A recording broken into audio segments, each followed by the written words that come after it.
الرحمن الرحيم نحمده ونصلي على رسوله الكريم أما بعد فأعوذ بالله من الشيطان الرجيم بسم الله الرحمن الرحيم ولا يعلمن الله الذين جاهدوا منكم ولا يعلمن الصابرين صدق الله العظيم. ہر عزم کے بت کو توڑیں گے اسلام سے رشتہ جوڑیں گے. ہر عزم کے بت کو توڑیں گے اسلام سے رشتہ جوڑیں گے. یہ عزم کیا ہے ہم سب نے باطل کو مٹا کر چھوڑیں گے. اگر عزت سے جیے تو جی لیں گے جام شہادت پی لیں گے. لائق احترام سامعین کرام محترم بزرگوں اور دوستوں، تحریک آزادی کی داستان بڑی طویل اور کربناک ہے. عام طور پر ذہن و دماغ میں تصور بیٹھایا جاتا ہے کہ جنگ آزادی کی کامیابی کا صحرا کانگریس، گاندھی جی، جواہر لال نہرو اور دوسرے ہندو لیڈروں کے سر ہیں. چنانچہ 15 اگست ہو یا 26 جنوری کی تقریب اس موضوع کو اس طرح بیان کیا جاتا ہے. اسکول کے نصابوں میں، داخلی کتابوں میں اس طرح پیش کیا جاتا ہے جس سے محسوس ہوتا ہے کہ جنگ آزادی میں مسلمانوں کا حصہ آٹے میں نمک کے برابر ہے. بہت ممکن ہے کہ فرقہ پرست طاقتوں کی یہ سازش ہو کہ مسلمانوں کے موجودہ اور آئندہ نسل کو اس کے اسلاف کے کارناموں سے بے خبر رکھ کر ان کے ذہن و دماغ پر اپنے رہن و کرم کے محتاج ہونے کا سکہ بیٹھایا جائے، جس کے نتیجے میں وہ ہندوستان میں اپنے کسی استحقاق کے دعویدار نہ ہو سکے. نیز ان کا یہ ناپاک منصوبہ ہے کہ اس نسل کو اس کے اسلاف کے کارناموں سے بے خبر کر دیا جائے، اس کے ماضی کو کاٹ دیا جائے، اس لیے کہ جو قوم اپنے اسلاف سے کٹ جاتی ہے وہ بے عزم ہو جاتی ہے، اس کے ذہن و دماغ پر دوسروں کی حکومت ہو جاتی ہے. میرے قلب و جگر کے ساتھیوں، یہ سب کچھ ہوا اور ہو رہا ہے، لیکن میں پوچھنا چاہتا ہوں کہ وہ قوم جس نے اقوام عالم کو عدل و انصاف کا درس دیا، وہ قوم جس نے قوموں کو حریت و آزادی کے ساتھ جینے کا حق دیا، وہ قوم جس نے کفر و شرک، ظلمت قدوں میں قندیل تابہ بن کر چمکی، وہ قوم جس نے کبھی غیرت و خودداری کا سودا نہیں کیا. انصاف سے بتاؤ، کیا وہ شاطر انگریز کی غلامی اختیار کر سکتی تھی؟ ارے بتاؤ، وہ قوم جس نے قیصر و کسریٰ اور بڑی بڑی طاقتوں کے قرون کو خاک میں ملا دیا، کیا وہ انگریز کے تلواروں اور توپوں کے سامنے گھٹنے ٹیک سکتی تھی؟ ارے بتاؤ، وہ قوم جس کی رگوں میں عمر بن خطاب، خالد بن ولید، ابو عبیدہ بن جراح، محمد بن قاسم اور صلاح الدین ایوبی کا خون دوڑ رہا ہو، کیا وہ صلیبیوں کو اختیار کر سکتی تھی؟ ہرگز نہیں، ہرگز نہیں. ہائے افسوس، تمہاری عقل کیسی معقول ہوئی، عدل و انصاف کا کیسا دیوانیہ نکلا، حسد و تعصب نے تمہیں کیسے بھیانک غارت تک پہنچا دیا. تمہارا علم کتنا محدود ہو گیا کہ اس مسلم قوم اور اس کے علماء کے لیے اس میں جگہ نہ رہی.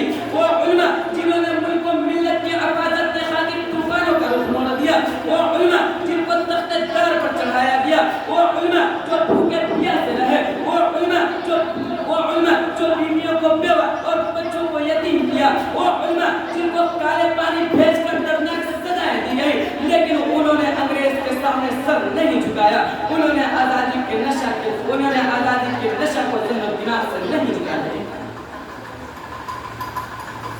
باطل سے دبنے والے اے آسمان نہیں ہم، باطل سے دبنے والے اے آسمان نہیں ہم، 100 بار کر چکا ہے تو امتحان ہمارا. تحریک آزادی کی پرخار وادی میں مسلمان بالخصوص اور علماء کے قدم لہوحان ہوئے ہیں. تحریک آزادی کی تاریخ کا صفحہ علماء کے خون سے رنگین ہے.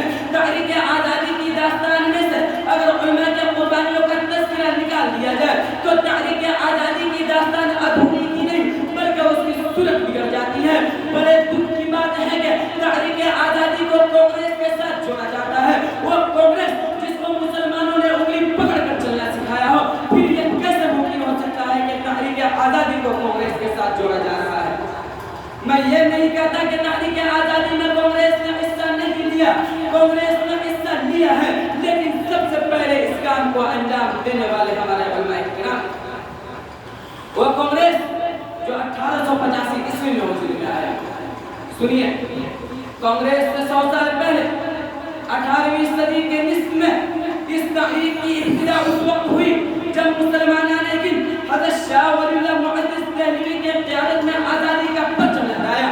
یہ وہ وقت تھا جب یورپ کے تاجروں نے مغلیہ سلطنت کی بنیادیں کھوکھلی کرنے میں کامیابی حاصل کرنے کے بعد ہندوستان میں سامراج کی بنیاد ڈال دی۔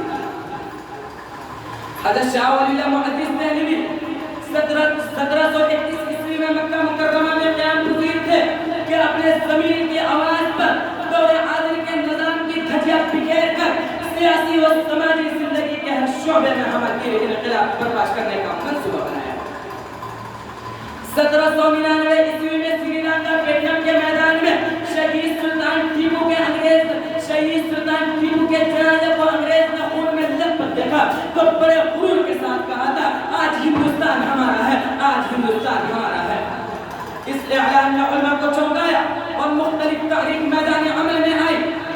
1803 عیسوی میں سامراجی طاقتوں نے سازشوں کا جال بن کر جب ایسٹ انڈیا کمپنی کی حکومت قائم کرنے کا اعلان کیا کہ خلق خدا کی ملک بادشاہ سلامت کا حکم کمپنی بہادر کا، تو حضرت شاہ عبدالعزیز محدث دہلوی نے جہاد کا فتویٰ جاری کرتے ہوئے فرمایا کہ آج ہمارا ملک غلام ہو گیا ہے، غلامی کو مٹانا اور اس کے لیے جد و جہد کرنا ہمارا فریضہ ہے۔ رفتہ رفتہ یہ جد و جہد بڑھتی گئی، رفتہ رفتہ یہ جد و جہد بڑھتی گئی، تحریک کا کام تیزی پر ہو گیا، مجاہدین کا کاروان بڑھتا گیا۔ سید احمد شہید کا دور آیا، آپ نے اس جد و جہد کی قیادت کو قبول فرمایا۔ چنانچہ 1818 عیسوی سے لے کر 1821 تک آپ نے ملک کا دورہ کیا اور مجاہدین کے رگوں میں جوش و خروش کی لہر دوڑائی۔ پھر 1824 عیسوی میں صبح سرحد کی طرف مورچہ لگا کر 6 سال تک اپنے دو جلیل القدر ارادت مند شاہ اسماعیل شہید اور مولانا عبدالحی اور دیگر مریدین کے ساتھ بالاکوٹ کے میدان میں انگریزوں سے ٹکر لیتے رہے اور جامع شہر میں اتنے ہی پر بس نہیں، ذرا اور آگے بڑھیے۔ 1857 عیسوی میں دہلی کی 34 علماء کرام نے جہاد کا فتویٰ دے کر مجاہدین کی رگوں میں جوش و خروش کی لہر دوڑائی۔ ہر طرف بغاوت کا سیلاب امٹنے لگا۔ حاجی امداد اللہ مہاجر مکی کی قیادت میں حضرت مولانا قاسم نانوتوی، مولانا رشید احمد گنگوہی اور دیگر علماء کرام نے شاملی کے میدان کارزار میں انگریز کی دبن کا مردانہ وار مقابلہ کیا۔ یہ علماء چونکہ اس تحریک کی قیادت کر رہے تھے، اس لیے 1857 عیسوی کے ناکامی کے بعد انگریز کی نگاہ میں سب سے زیادہ معذور علماء کی جماعت تھی۔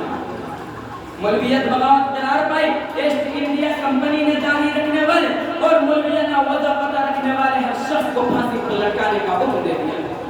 چنانچہ 15 دن کے قلیل عرصہ میں تقریباً 2 لاکھ مسلمان شہید ہوئے، جن میں 51,500 علماء کرام۔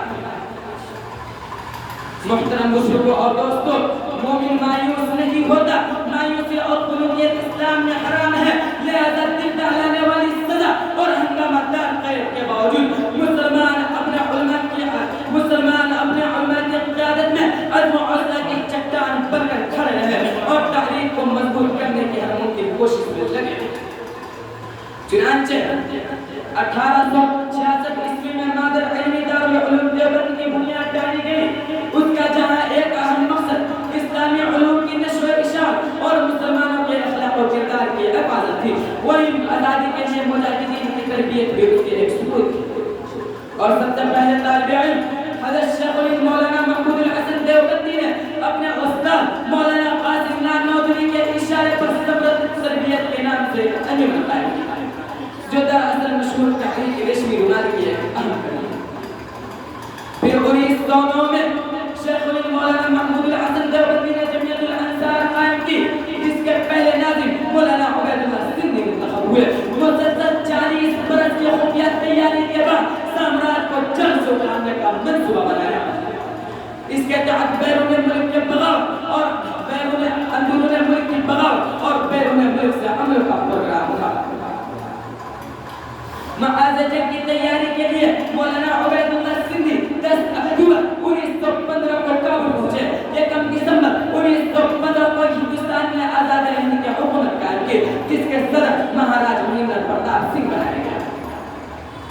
آخر میں تحریک و جمعیت علماء ہند کی شکل میں مستحکم کیا گیا، اس میں کوئی شک و شبہ نہیں۔ آخر میں ہمارے دوسرے وطنی بھائیوں نے ہمارا قبول چاہو کیا۔ ایک دن وہ بھی آیا جب 15 اگست 1947 کو ہمارے دیش نے انگریز کی غلامی سے نجات حاصل کر لی۔ محترم حاضرین اجلاس، انگریز نے پوری طاقت کے ساتھ ہندوستان کا اپنے پنجوں کو جمایا تھا۔ وہ ہر طرح کی طاقت سے لیس ہوگا اس ملک اور اس کے باشندوں کو لوٹنے کے لیے یہاں داخل ہوا تھا۔ یہ خوش قسمتی تھی اس ملک کی کہ اس کو مسلمان بالخصوص علماء کی سرپرستی حاصل تھی۔ عشق الہی نے سرشار بزرگان دل کو انگریزوں کے ساتھ قدم آرائی میں گزارتے تو راتوں کو خدا کے سامنے کیا ساری میں۔ اگر ان علماء اور اولیاء کی آج سے برگاہی قیادت تحریک آزادی کو حاصل نہ ہوتی تو میں چیلنج کے ساتھ یہ کہتا ہوں کہ قیامت تک یہ دیش آزاد نہیں ہوتا۔ لہذا دیانت و امانت کا تقاضا ہے کہ جنگ آزادی کی تاریخ کو بیان کیا جائے تو علماء کا خصوصیت کے ساتھ ذکر کیا جائے۔ حضرت شاہ ولی اللہ محدث دہلوی کا ذکر کیا جائے، سید شہید اسماعیل شہید کی قربانیوں کا تذکرہ کیا جائے، مولانا قاسم نانوتوی، مولانا رشید احمد گنگوہی اور ان کے رفقا کے کارناموں کو یاد کیا جائے، مولانا عنایت اللہ کا ذکر کیا جائے، مولانا جعفر تھانسری کا ذکر کیا جائے اور اس احمد جعباز شیخ الاسلام مولانا محمود الحسن دیوبندی کا ذکر کیا جائے، جنہوں نے 1921 میں انگریز حکومت کو للکار کر کہا تھا کہ اگر گورنمنٹ کا منشا مذہبی آزادی کو سولو کرنا ہے تو صاف صاف اعلان کر دیا جائے تاکہ مسلمان غور کر لیں ان کو مسلمان رہنا منظور ہے یا گورنمنٹ کی رعایت ہے۔ اگر ہم لوری میڈیا اس لیے بھیجے گئے ہیں کہ قرآن کریم کے نسخوں کو جلا دیں، حدیث کی کتابوں کو مٹا دیں، فقہ کی کتابوں کو تباہ و برباد کر دیں تو اسلام کے نام پر سب سے پہلے جان غبار کرنے والا حسین احمد مدنی ہوگا۔ تحریک آزادی کی داستان ادھوری کی رہے گی اگر ملک و ملت کے مابین مولانا ابوالکلام آزاد کا ذکر نہ کیا جائے، جنہوں نے باشندگان ہند کو یہ کہتے ہوئے آزادی کے لیے جھنجھوڑا تھا کہ میں نے اول دن سے اعلان کر دیا ہے کہ اس جنگ کی فتح و شکست میدان قرمنوں میں ہوگا یا قید خانہ کی کوٹھری ہوگی۔ بڑا ظلم ہوگا اگر عزم و حوصلہ، قیادت و استقلال محمد علی جوہر کا ذکر نہ کیا جائے، جنہوں نے انگریز کے پائے تخت لندن میں گرج کر کہا تھا کہ میں غلام ہندوستان اس وقت تک واپس نہ جاؤں گا جب تک آزادی کا پروانہ میرے ہاتھ میں نہ دیا جائے۔ اگر تم مجھے آزادی کا پروانہ نہیں دینا چاہتے تو ایک قبر کی جگہ تو لینی پڑے گی۔ ہم سر سے کفن باندھ کے تیار رہیں گے، ہم سر سے کفن باندھ کے تیار رہیں گے، مرتے رہے برسوں مگر اب نہ مریں گے۔ آزادی کی جنگ ابھی اور لڑیں گے، آزادی کی جنگ ابھی اور لڑیں گے، نہ ہم ظلم کریں گے اور نہ ظلم سہیں گے۔ قانون کے دستور کو توڑیں گے نہیں ہم، قانون کے دستور کو توڑیں گے نہیں ہم، چھیڑو گے اگر ہم کو چھوڑیں